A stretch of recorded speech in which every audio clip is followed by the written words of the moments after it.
Hey everybody, welcome into the back room. I'm Andy Ostroy. We have Congressman Dan Goldman back with us again. We shall chat with the Congressman in just a moment, but first, thank you for tuning in. We appreciate you listening, and we'd love to hear your comments. So email us at backroomandy@gmail.com and or post on our social media, and we'll read some feedback next time. And if you like the podcast, please follow or subscribe and rate and review, and you'll be notified every time we post a new episode. So, Representative Dan Goldman serves New York's 10th Congressional District, which encompasses Lower Manhattan and parts of Brooklyn. In 2019, he served as lead counsel for the impeachment investigation of President Donald J. Trump for abusing his office for his personal interest regarding Ukraine. Prior to that, Congressman Goldman served for a decade as an assistant United States attorney in the Southern District of New York.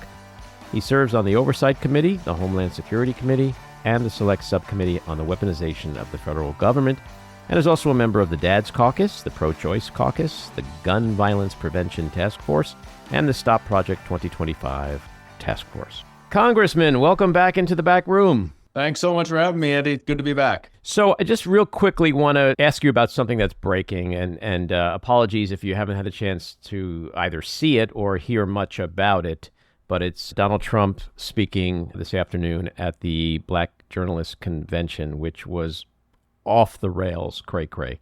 Any comments on that? I saw some clips of it. I haven't yet watched the full interview, but I'm not surprised at all. I think Donald Trump's bigotry is well documented. His disrespect for people who don't look exactly like him goes back decades. Those in New York City are certainly well aware of it, and it's just a further reflection, I think, and in seeing some of the clips of his real mental deterioration. And I think there was a lot of focus on President Biden's mental acuity, especially after the debate. But now we also have a 78-year-old candidate for president, the oldest official candidate for president ever in our country. And his mental acuity is really struggling. His rallies are bizarre. They are weird. They are tangents. They are unrelated to any coherent thought that one might have. And I think this is yet another example where we need to be questioning whether this person is mentally fit for office. Mm-hmm. Yes, exactly. And as we saw with President Biden after his debate performance, how the media was obsessively covering that for weeks in a very imbalanced way. I'm wondering how much the media will focus on today's disastrous performance. I have never in my lifetime witnessed such blatant, shameless racism in a public display like that by a politician. So it will be interesting to see how much the media contributes to what you're saying in terms of shaping that narrative out there that he is grossly unfit to serve. Yeah, look, I think Donald Trump has benefited from a sort of rapid fire approach to media, which is whenever he gets himself in a little bit of a pickle, he figures out some other controversy to get himself into so that he can get himself out of the last one. And we almost become numb to it. He has normalized so many things that would have, previously just been unrecognizable and not even considered as possible. And he continues to double down, triple down, and push the envelope. And it's really dangerous because we're now looking at a very different person in 2024 than even we saw in 2016. Mm-hmm. And I think it's really, really important for the American people to understand that. Trump 2024, 2025 is not Trump 2016. And both in terms of his, I think, mental awareness and abilities and competence, but also just in terms of his grievances and his personal retribution and revenge tour and his self-interest, which is the only thing that guides him now. And it's a scary world that he is envisioning if he were to become president. Mm-hmm. Well, the reports have been over the last week that he's been stewing over the fact that he's not getting any media attention. And people are, I guess, wondering today that if this wasn't a strategy of some sort to recapture the news cycle. I would think and I would hope he succeeded in that quest, because this was unbelievable. So as a congressman, as a Democrat, someone seeking to have his party regain control of the House, how happy, excited, and enthused are you at the recent turn of events in the campaign? Well, look, I think there are a couple turn of events, and it's not just that Kamala Harris is now the candidate. What President Biden did is one of the more remarkable selfless acts that any president has ever done. And we may all sit here watching from afar and think, oh, it was so obvious. Of course, he needed to do that. But remember, this is somebody who had a 50-year political career, who bucked a lot of odds many different times and bucked conventional wisdom, who sacrificed so much personally, but also professionally. He was the vice president. He didn't run in 2016. And the notion that, 100 days or so, 3.5 months before the election, that he has put a tremendous amount of effort into, he would just drop out is I think, very, very difficult to do. And he deserves a tremendous amount of credit for putting the country and our democracy over himself. And the combination of that selfless act with a real bolt of energy that Vice President Harris has provided certainly has those of us in the House feeling better. There will be a lot of scrutiny on the presidential candidates that will get a lot of attention. But the thing that matters most down ballot is the energy and enthusiasm. These races are usually turnout races. And to see this energy and enthusiasm just absolutely pervading and rolling through the Democratic Party is incredibly exciting. And I think we're all eager to get out on the trail and help take back the majority. Mm-hmm. Yeah, the turn has certainly been incredible, and she's transitioned in a fairly flawless way. But as we know, life, and in particular politics, is not a fairy tale. So what are your concerns about the next 3 months? Well, look, I think the one thing about President Biden is that we could always fall back on is we knew where he was, we knew how he thought, we knew his general outlook on everything, we knew his views on policy, and part of that is just being the president and being able to watch him for 3.5 years. Now, Vice President Harris is part of the administration and was certainly integral to very much of what the administration accomplished. But she's going to have to do a very quick determination of what policies she's going to continue, what policies she's going to change, how is she going to respond to questions about prior positions that she may have taken on some policy issues. And it's going to be coming at her fast and furiously. And we're in an incredibly condensed schedule. So she's busy standing up a campaign. She's obviously inherited a lot of the Biden-Harris campaign, but she needs to hire her own people, and she needs to figure out exactly what policy positions she is going to advocate and make whether if they're going to be the same or different than what the campaign had been doing before.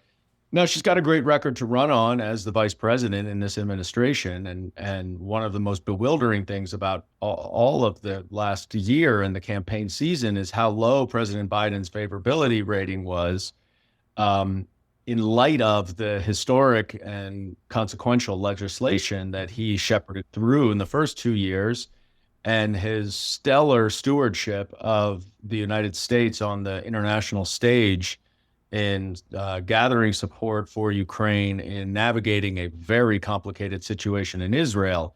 But his favorability rating, his polling did not keep up with that. And there's no question that there are issues related to costs and affordability that are somewhat related directly or indirectly connected to inflation, which is going down. But she's got a great record to run on if she wants to, but we do need to understand, I think all of us want to make sure that we're aware of where she is on a lot of these different policy positions. And that is going to get a lot of scrutiny, and it's in a very, very short time frame. Mm-hmm. As we know, this election, like past elections, is probably going to come down to a handful of states and a handful of voters in the middle, or independents, moderates, whatever we want to call them. Are you optimistic that she's able to go into the heartland, the Rust Belt, and talk to farmers and all kinds of working class people, the way Joe Biden had an ability to do that? Scranton Joe was able to do that. Do you feel like she's going to be able to do that? Look, I think there's no question that Joe Biden had a connection to many people who grew up like he did, and that is often the case. Mm-hmm. I think what Vice President Harris is really, really good at is explaining why her policies, the administration's policies, are actually very, very helpful to working Americans, to rural Americans, and that the policies of Donald Trump are really harmful. And there may be something that Donald Trump has unquestionably tapped into. There's a lot of fear, division, and hate that comes from him, but they may find some resonance with a lot of Americans. But I think what Vice President Harris is going to be able to do and needs to do is really understand, really explain to people that she and the Democratic Party understands the concerns that many middle Americans feel, that we hear them, that we understand that notwithstanding the overall outstanding outlook of the economy at this point, people are feeling it differently because wages have not are now just starting to keep up with inflation, and it's just costs are higher, and it's been harder to make ends meet. And I think what she will do is identify and connect with people over that and explain how all of the Democrats' efforts to lower prescription drug prices, to reduce individual debt, to build and incentivize affordable housing, the child tax credit, so many of these things which go right to the pocketbooks of working Americans. That's what the Democratic Party stands for. Mm-hmm. Dobbs, Roe, reproductive rights, we know is going to be a big issue. Do you see that as being the biggest issue in the Democratic Party? And is having a woman now at the top of the ticket going to help galvanize and get out that vote even more so, perhaps? There's no question that for the last two elections, choice, Dobbs, abortion has been far and away the most important issue. And I don't expect that to change, especially because we are seeing Republicans around the country move in a even more extreme way. We are now seeing, I think Iowa just enacted an abortion ban. Now a third of women in this country live in states where abortion is banned. Mm-hmm. This is becoming a bigger problem, not a smaller problem. And then when you start looking at some of the potential restrictions on IVF and efforts to go after contraception, what you are realizing is that it is the Republican efforts to take away our freedoms does not stop with abortion. It is focused on taking control over women and over families.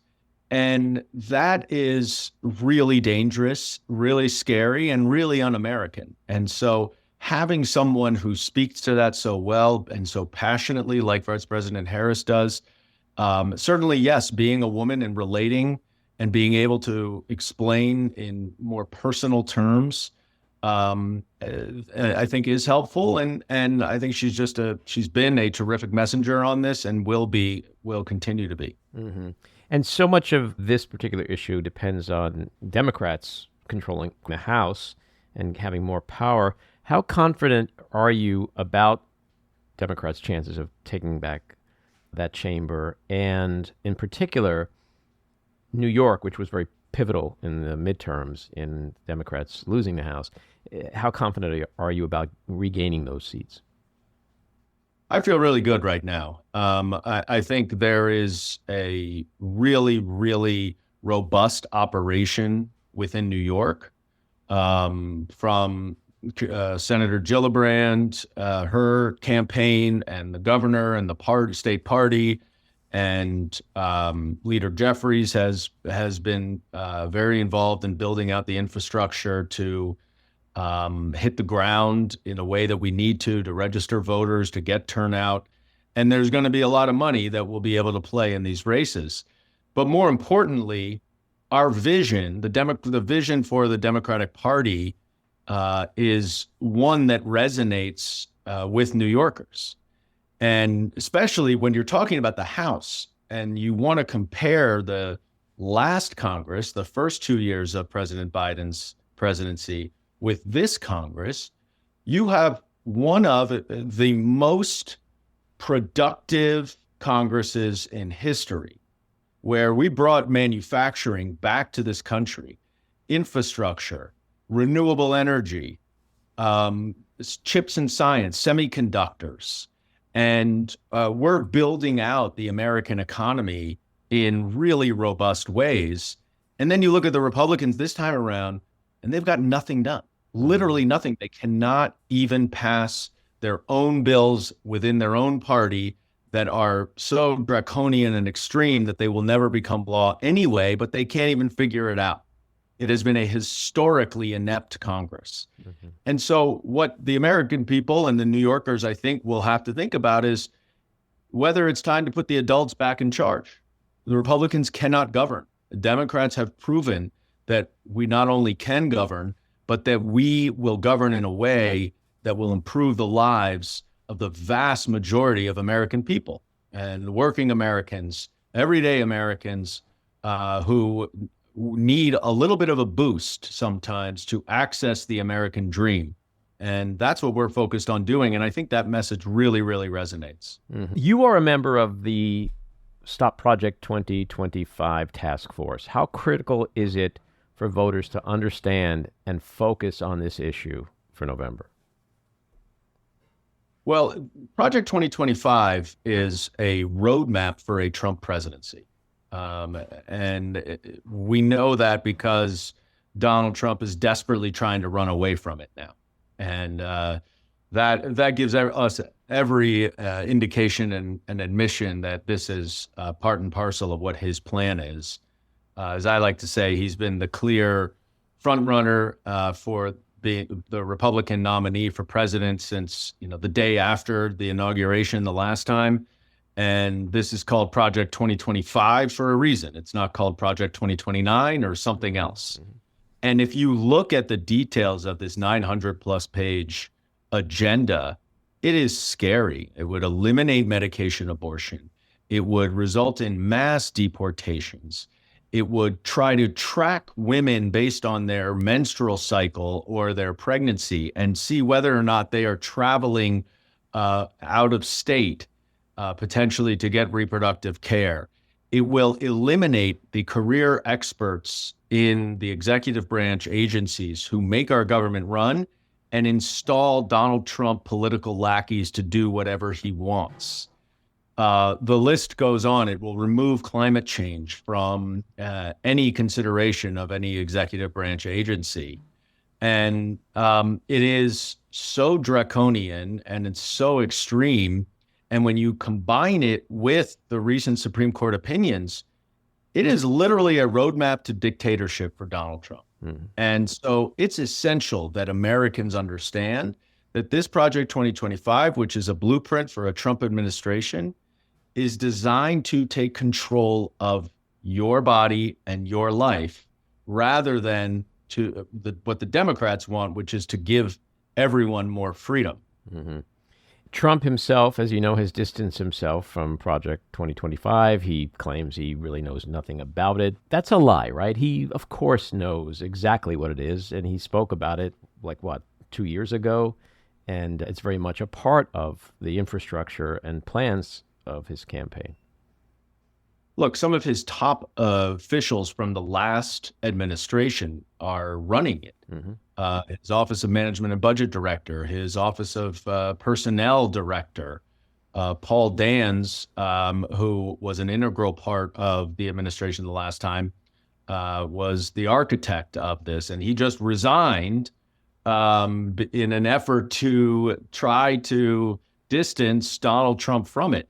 Donald Trump is nothing but, if he does have one thing, he does understand the pulse of persuasive PR and messaging. And he knows that this Project 2025 is very bad for him because it is so extreme and it is so anti-democratic and un-American. And so even though he has expressed support for it in the past, even though his former officials are there, even though they are building out a repository of potential administration employees and vetting current administration employees to see what their political donation history is, and they're creating literally a database of Trump administration employees, he's now trying to claim ignorance of it. It belies any kind of logic or rationality, and I don't think anybody is buying it. Just want to ask one last question on the election before we move on to the Supreme Court. Kamala Harris is going to pick her vice presidential running mate, I think by Tuesday. Any thoughts on that from a strategic standpoint? Do you think it's going to matter one way or another? And do you have any particular preference for who she picks? Look, I think that this is a very important vice presidential pick as they come, so to speak, because it will reflect the type of administration that Vice President Harris wants to have. And I think that all of the people that seem to be in consideration will be outstanding. You have people who have either been chief executives of a state and have been able to run a state and who have very high favorability in states that are purple states. I think that's incredibly helpful. You have others who are just very strong messengers to the kind of voter that we need to convince to win. And I think the very important thing for this campaign is this has to be a general election campaign. It cannot be a primary campaign. As you pointed out at the beginning, there may be 7 states in play. You've got a couple 100,000 voters who are really going to dictate this election. Those are more moderate independent voters. And, one of the things that certainly the campaign has recognizes based on who their potential vice presidential candidates are, is that we need to make sure we are targeting those voters with our message, and that we aren't held, we aren't overwhelmed or overly influenced by others who may have a different agenda. We got to win. We have to win, and we have to do whatever we can and whatever we need to do to win this election. Mm-hmm. Is there one attribute of a potential running mate that you think is the most important for her in particular and for where we are in this country right now? Look, I think you have a unique opportunity to pick a running mate somewhat later than, and certainly among a choice of many who have not otherwise been considered, to really dig into the polls and to try to figure out if there is a state that we can win or are much more likely to win with the selection of a running mate. And I think because there are so many good candidates that that is certainly likely to be a significant consideration. Mm-hmm. So let's talk about SCOTUS. You're a founder of the House's Court Reform Now task force. What are your thoughts on Biden's proposals? And is there, even more importantly, is there a realistic path to implementation? Well, I don't think there's a realistic path to implementation this year, but I think it's very important for President Biden to stake out this position for a couple of reasons. First of all, none of these proposals are partisan in any way, shape, or form. Mm-hmm. None of them favor Democrats over Republicans, but what they are is actually an effort to restore confidence and legitimacy to our government writ large and to the Supreme Court. Why could anyone, if you believe, let's put it this way, if you believe that no one is above the law, what is the objection to a constitutional amendment that says that? Mm-hmm. And Joe Biden is the president. He could take advantage of this Supreme Court opinion, but instead he is demonstrating that he believes in democracy. The Democratic Party believes in democracy. We believe in the rule of law, and we believe that no person, including the president, is above the law. The Supreme Court just made the president of the United States above the law. And that's dangerous when you think about a second Trump term, but it's also, I think, very informative when you think about the fact that Joe Biden wants to not usurp that extra power, but to get rid of it.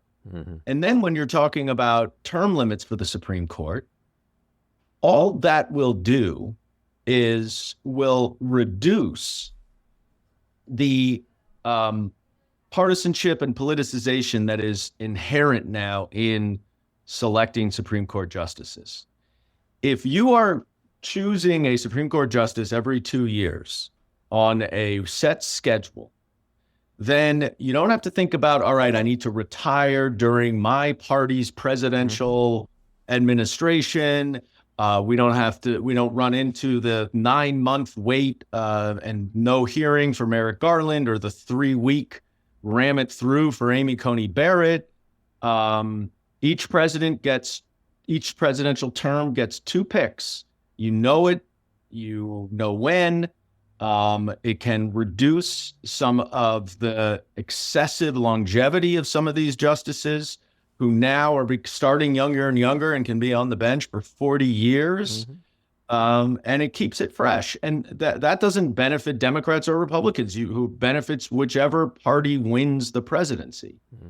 Mm-hmm. And already Republicans have an advantage because the Electoral College is a gross advantage for Republicans over Democrats in that. So if there's any advantage to be had from this, it's for the Republicans. The last thing is, a binding code of ethics for the Supreme Court. Mm-hmm. How can anyone object to that? Mm-hmm. How can you possibly say, oh no, the highest court in the land should be the only court that doesn't have a binding code of ethics? Mm-hmm. Well, Republicans are doing just that for self-serving reasons. Well, they're doing that because they are being political and partisan. Sure. And they're trying to throw stones and say that what President Biden is suggesting is political and partisan, when in fact it is the exact opposite. Mm-hmm. It is to restore confidence in the Supreme Court, which has been gutted by these ethics and disclosure scandals and these gross conflicts of interest that have just been ignored by justices. Mm-hmm. My last question, I want to ask you about Israel. I remember last time we chatted, you talked about being in Israel on October 7th. As the Biden administration works to broker a ceasefire and also address the humanitarian crisis in Gaza, there's now, in the last several days, several new situations that have added to the already complicated situation. This is the opening of another front in Lebanon with Hezbollah and the assassination of Ismail Haniyeh. in Iran. Do these new developments concern you in terms of the escalation of the overall conflict? Well, I am very concerned about the North and have been for some time. There's been kind of a lukewarm war going on there where neither side has wanted to push it much further, but certainly there are rockets being sent into Israel every day from Hezbollah, which is a Iranian-funded terrorist group. That is of real concern. And the reason why it relates to what's going on in Gaza is that Israel has been very forward-leaning in moving their offer for a ceasefire and hostage agreement much further towards Hamas. And Hamas has continued to reject deal after deal after deal. And it is getting now to the point where Israel continues to find more and more hostages who have died, and it is becoming less and less likely that there are many hostages who are alive. And Israel cannot get the hostages back by itself. Sinwar and Hamas has to agree to the deal and agree to release the hostages. And so part of the frustration I think that I feel is there's no question there should be a lot of pressure on Israel to end this. And certainly they have made strides in trying to do that. But it takes two to tango. It takes two to make an agreement. Mm-hmm. And I wish there had been more pressure on Sinwar to agree to this deal, because I think if there were a ceasefire deal in Gaza, it would calm things to the north. And I think the fact that Sinwar has made it very, very clear that he will not accept any reasonable deal opens up broader responses from Israel, including targeting Haniyeh when he is in Iran. It's such an explosive situation. I do hope it gets better. I'm just not so sure. Congressman, thanks again for coming back on. Hope to have you back again to chat with us again soon. Thanks, Andy. Thanks for having me. All righty. Take care. This episode of The Back Room was edited and produced by me, Andy Ostroy. It was co-edited and co-produced by Maddie Rosenberg and co-produced by Jen Hammoud. Our theme song was composed by Andrew Hollander, and our logo was designed by Cricket Langell. And special thanks to Patricia Wind. Please take a moment to rate and review the podcast, and also follow or subscribe. Until next time, keep your eyes on Washington, Hollywood, and your own backyards, and have a great week.